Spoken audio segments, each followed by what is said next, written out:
Hello, and welcome to another episode of the Digital Foyer. My name is Father Simon Lobo. I am joined by... Hi, my name's Ethan.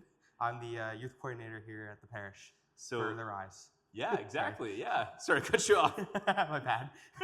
It's okay. We are so delighted. This is actually, he's been here for only a matter of weeks, and this is your second time on the Digital Foyer. I think that might be a record. So way to go. Thank you. Appreciate it. I love being on here. Why not?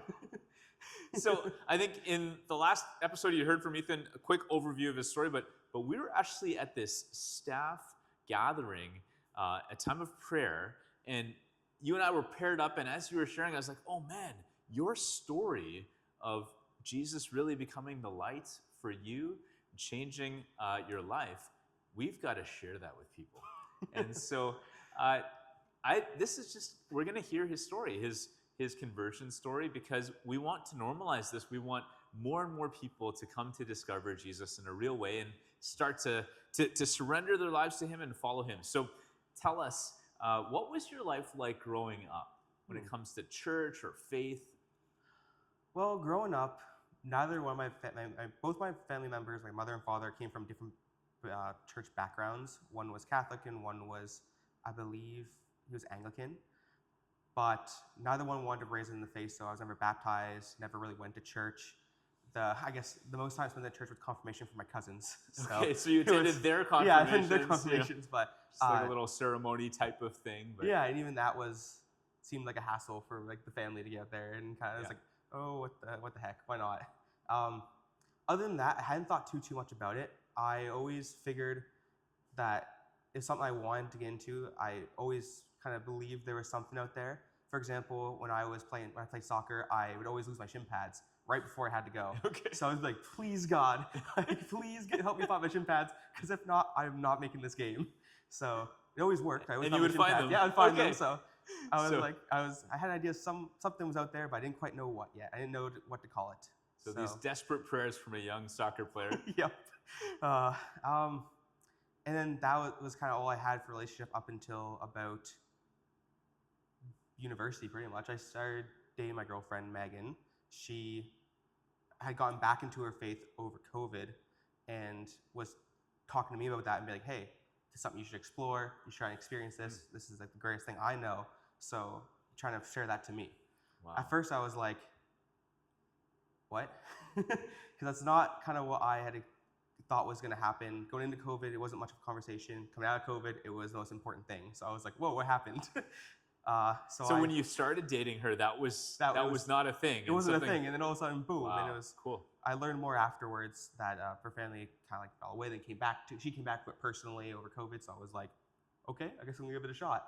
Wow. And that led to us attending an alpha session at a different parish where I got to learn more about who God is, and I actually had a place to comfortably ask questions that might be a little harder to answer, and gave me the courage to at least try more. So at first I was a lot more open. I was like, okay, you know what? Maybe there's something to this. Like everyone's telling me there's a God that answers, so I'm gonna go see it for myself.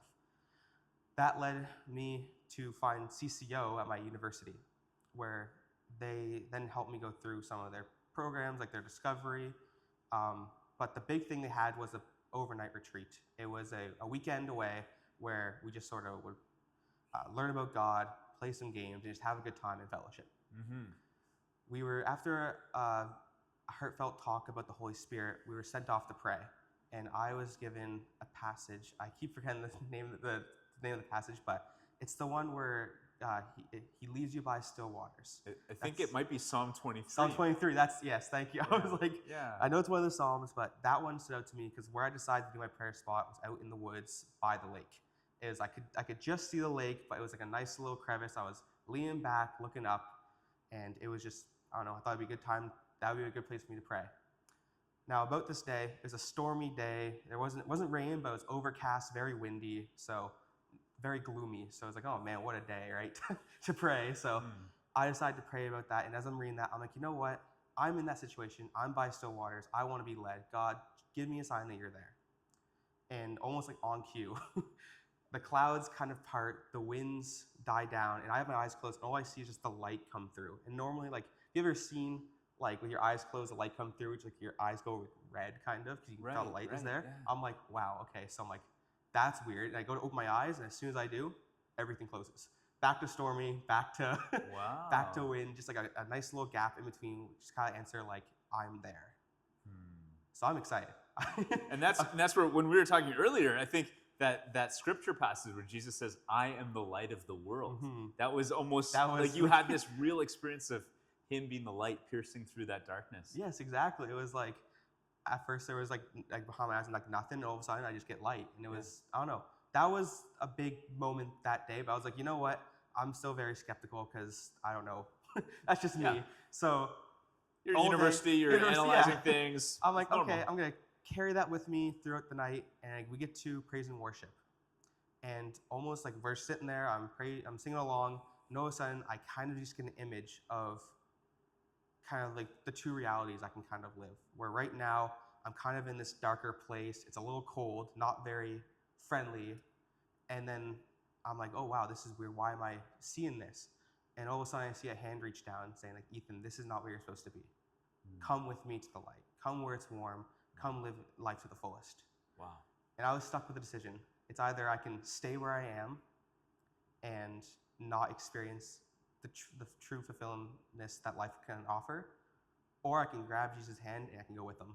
And as you might know, I decided to go with him today. And that's I haven't stopped. I've been just chasing that brighter light ever since, and that's led me over here to St. Benedict's Parish. That's amazing. So how long ago was it that you had that experience on the CCO weekend retreat? That would have been about 3 years ago. Amazing. And what's happened in the last 3 years since then? Oh my. Spiritually, just a couple quick highlights. I decided to get baptized, confirmed, and First Communion on the Easter Vigil back in 2023. And that was all at Our Lady of Guadalupe, I believe, which is Father James Mallon's parish. So he's well known here and a beloved friend. Yeah, that's so cool. He took a full pitcher full every time. He was like, "Do you want to look up or do you want to look down?" And I'm like, "I'm gonna look down." And thankfully I did, because it was like full on like fighting not to fall in the pond. I learned from him. Him. I also got voted onto the exec team for CCO that following year afterwards. So that was a lot of fun because I got to help lead youth to the same realization through hosting events and just helping out lead state studies. And then I ended up I also was volunteering at the youth group over at LA Guadalupe. Yeah. So maybe I'll just pause you. I want to give a shout out to CCO, or Catholic Christian Outreach, because they do such amazing work. I've been blessed to know them for over 25 years, and the number of conversions, especially on campus, is incredible. And so it's so cool, those missionaries and students that worked with you, including Megan, your girlfriend, who really helped to be a great witness to you as well. Yes. And just talk about, like, so we posted this job for the youth ministry role. You're just looking for a paycheck, or like, how did that? So I was coming up on the end of my bachelor degree, and I was like, what am I going to do next year? Because I wasn't sure if I was going to finish right in the summer or not. I didn't know if I had to take another course next semester, so I couldn't apply for anything. So I was like, what am I going to do? And so I was like, okay, I'm going to take a gap year between degrees. I'm just going to kind of like focus on spiritual growth, as well as just like looking for opportunities elsewhere than where I was currently working at the time. So I was like, okay, well, what to do? Megan knew I was on the job hunt, and she saw this opportunity at St. Benedict's for the youth minister or youth coordinator position. And I was like, man, I already love volunteering and like working with youth. This is amazing. This is like, because like I've always been interested in just like working with youth. Like before I went to youth ministry, I was helping a lot with scouts. I always enjoyed working with youth, and I was like, this is an opportunity to actually like discern working with youth further and actually to help grow youth just the same way that I was grown by others. I'll just pass that down. So I was like, this is an amazing opportunity. This is a no-brainer to sign up.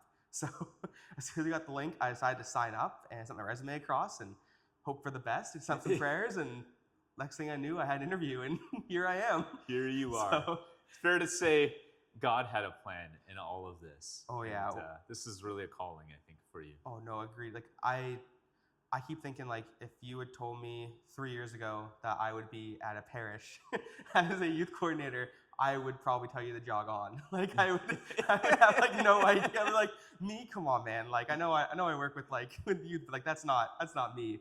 But today I'm like, oh my goodness, like it's like 3 years. Yeah. Like there's a lot you can do in 3 years, more than I ever thought you could. That's amazing. Ethan, thank you for your story. I think that so many people are going to be inspired to hear about what God did to reach out to you, to shine his light into your life where there was some darkness, and the call, the plan that he has. And I think we're only at the beginning. So may God keep blessing you as you bless some of the teens here at our parish. And if you want to know more about the Rise, we're off to a great start this year. Join us on Thursday evenings from 7 to 9 p.m. downstairs in the auditorium. God bless everybody.